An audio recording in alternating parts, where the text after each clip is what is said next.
যত ব্যবহার করা হবে তারা এটা দেখে আরো বেশি আগ্রহ পাবে এবং মানে আপনাদেরও চাষ মানে যারা চাষ করছে তাদেরও একটা মানে লেবার কস্ট কম কিছুটা লাগছে বা তারাও একটা নতুন টেকনোলজি তাদের চাষে ইমপ্লিমেন্ট করতে পারছে। তো এটাকে ব্যবহার যতটা করতে পারবো আমরা আমাদেরও ভালো এবং চাষের ক্ষেত্রেও ভালো। আজকের ডেটে যেহেতু ড্রোন দিয়ে স্প্রে করার জন্য যেগুলো জিনিসের দরকার সেই জিনিসগুলো কিন্তু ভারতবর্ষে নেই।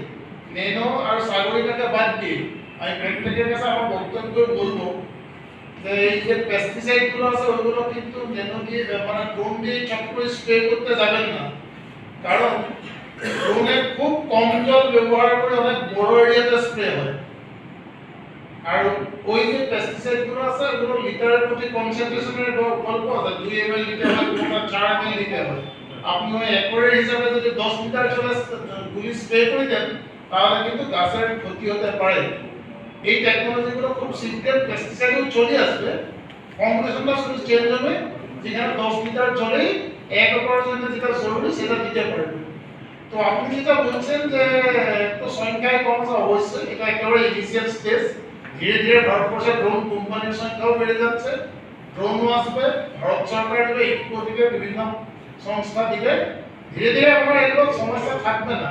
একটা কথা বলিনি যে এই নিয়ে দুটো অ্যাপও ইফকো তৈরি করেছে, ভারতীয় কৃষকদের হাতে একটা অ্যাপ থাকবে আর ইনাদের মতো ড্রোন পাইলটদের কাছে একটা অ্যাপ থাকবে। একটা অ্যাপের নাম হচ্ছে কিষান উদয়, ইফকো কিষান উদয়। এই অ্যাপটা যেকোনো আপনি গুগলের প্লে স্টোরে গিয়ে যেকোনো কৃষক ডাউনলোড করে রাখতে পারবে। ওইখানে গিয়ে যদি ক্লিক করে যে কালকে আমাদের 2 বিঘা জমিতে স্প্রে হবে, তাহলে ওই মেসেজটি চলে যাবে ইনাদের মতো ড্রোন পাইলট যারা কাছাকাছি থাকবে ওদের কাছে।